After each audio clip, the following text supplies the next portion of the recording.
Damien and Pat are in for part two. Now, apart from the cup final, the other two big games this week were the promotion relegation playoffs between Galway United and Monaghan United. The first leg at Gerta Keegan on Tuesday, with the second leg at Terryland last Friday night. Eamon Donoghue has this report. Such is the unfortunate position John Brennan and his Galway players found themselves in. The talk around Gerta Keegan was not whether Monaghan would win, but by how many. Michael Izakai had them ahead on 13 minutes.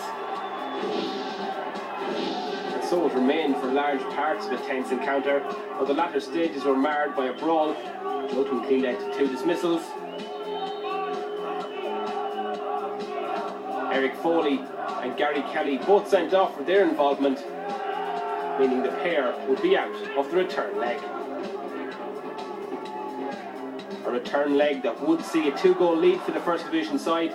Jordan Keegan led the charge, Sean Brennan finishing for his 16th of the season. 2-0 the final score, only halfway there, but the Monaghan fans felt that they had at least one foot in the Premier. Fans of Galway United, though, still clinging to some hope. 2 goals in arrears. Galway would need a spectacular first home win of the season to save their status. But they fell further behind in the tie after 26 minutes on Friday night through Declan O'Brien.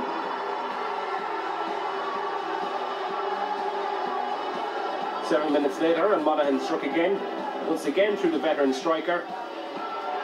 4 goals now behind. Not pretty viewing for President-elect Michael D. Higgins.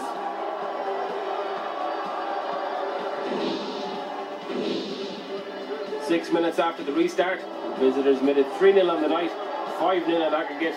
In the city of the tribe, the Brennan tribe of Drogheda led the way, Sean for Ryan, and further woe for Galway. Galway skipper Alan Murphy did pull one back for the home side 8 minutes from time. In the circumstances, the celebration seemed inappropriate and a sad night for Galway United as their 4-season stay in the top flight ended. For Monaghan, though, a brand new chapter, last season's playoff heartbreak now forgotten, back in the Premier Division for the first time in 9 years. We got relegated. In fairness, I mean, we haven't done well all season. We've only won 1 game and I think it was 3 draws. So, I mean, you know, in fairness, we should have been relegated. Jumbo Brennan there. We're joined on the line now by Monaghan manager Roddy Collins. Congratulations, Rod. Thanks, Con. How satisfying is that? Oh, it's brilliant. I mean, you know, for the team effort that went in and the resources that was there and the people at the club and how genuine and honest they were, it was just unbelievable, honestly. I mean, especially for the players, you know, the ones, I think it was 4 or 5 there last year that missed out, so especially for them to get a second bite of the cherry. And in general, the way they performed all season, and it was brilliant. It was absolutely brilliant, you know. When you sit down today and, you know, reflect, it starts to sink in now with the achievements of all the lads that were brilliant. And Aidan Lynch, a great help to me. And also Declan Mulligan as well, the goalkeeper coach, who improved the keeper, knowing that probably gained us 12 points, you know, with his work. So it was a massive team effort. And how competitive will the Monaghan team be in the Premier Division, do you think, Rod? Well, we'll always be competitive. You know, obviously we need to add some quality to it, a bit of experience. But, you know, we let it settle down for a couple of weeks. I'm going to keep all the lads that are there regardless until the window opens, because I know there's no sentiment in the game. However, for what they've put into the effort, for, you know, the thing about it is, Con, there was no wages. You know what I mean? They were paid every week, but it was only buttons. We drove to games.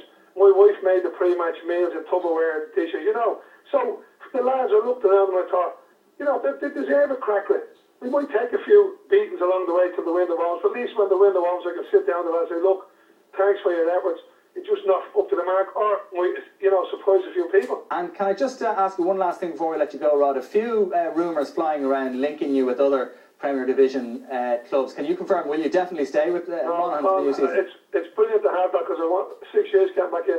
Monaghan gave me a chance, and my allegiance to Monaghan for next season, 100%, that's the way it's going to be.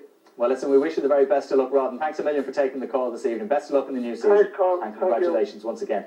Tony, you were up in Gerta Keegan during the week. Bit of a buzz, I suppose, in Monaghan. Well, there wasn't enough of a buzz for me, to be honest with you. I was in Sligo the same day, and in the lead up to the cup final, there was bunting and there was flags and what have you. And you go up to Monaghan for what's the most important game of the season, and there was no sign of anything in the town, and a very small crowd, I have to say. I'm delighted for Roddy and the players, particularly after last year's season and what happened with them against Bray Wanderers in the playoff. So they've been consistent, and from a playing point of view, they deserve their chance. But for the rest of it, as you can see probably from the pictures, the floodlights are really poor there. The spectator facilities are really poor there. The hot dogs are great. Good bar as well. And the bar isn't bad, but you know, I think for Premier Division, like when you look at licensing and whatever, you do want to have the best facilities you possibly can have to give people the best match day experience. From a Galway point of view, well, their stadium is better and their catchment area is probably bigger. They shouldn't have been in the Premier Division this season. They were an absolute disgrace. And if you recall, there was a licensing issue. They weren't given a license at the start of the season. It went to arbitration, and they won one game all season. Not good enough. Pat, 12 teams in the Premier Division next season. Good idea, bad idea? I mean, I'm a person that's always looking for one division, to be truthfully honest, because I think there's a lot of teams in the league that shouldn't be there, to be honest. I think, you know, the more better teams we can get in, the better, you know, the better for all of us. I mean, it's great to see Cork back up. It's great, absolutely can. We'll look forward to seeing you down there next year. It's great to see Shells back up, obviously, and obviously Monaghan as well, you know, and they're going to add to the excitement, and they're going to bring a lot of support as well. I mean, the support that was at Talca Park last Saturday night was incredible, and, you know, I think it will be good, and the more we consolidate that, the better. Yeah, I mean, Damien, you've managed in Cork. You know the way it can be there. It's got to be good for the Premier Division that they're back, all right. Of course it is. Everybody accepts that. I was there for the last home game and they beat Longford. 3,500 people there, great atmosphere. It's one of those grounds, a bit like Shamrock Rovers, where the air of anticipation outside the ground is a big match day atmosphere. And they'll be a very welcome addition, a wonderful ground as well, Turner's Cross. They will need to add quite a few players. I mean, they're a very good team, play great football, but Tommy Dunn will have celebrated the championship win, but he knows he's got to come up with some new players and strengthen that squad. Not just strengthen the team, strengthen the squad for next season. I suppose, Richie, though, the people who control the purse strings at a club, when they hear stuff like that from Damien, maybe it sends a little shiver down their spine. Yeah, I mean, the point Pat made about making it, was it one division? How many teams did you have in the division? Probably 14. You see, I mean, don't want to turn Roddy's story into a negative. It's a great achievement that they've done up there, but when a manager's wife is feeding the team, they can't get buses, so they're driving. The problem with widening the league to 12, 14, 16 teams is you're bringing in clubs, and the gap between the top few clubs and those bottom, they'll have 3 or 4 teams who perform on the pitch in the way the Galway did this year, which made the look, I think you call them a disgrace this season. So on the pitch, it's great to have more clubs involved. A lot of them have good history, but it could look disastrous some weeks. Okay, stay with us, guys, because it's time now to announce the Irish Daily Mirror Goal of the Season for 2011. Our panellists have voted, and the Goal of the Season goes to Shamrock Rovers' Pat Sullivan for his wonder strike in Belgrade.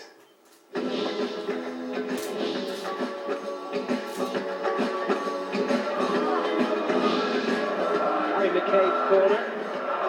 Cleared away. Pat Sullivan. Oh, Pat Sullivan, what a goal!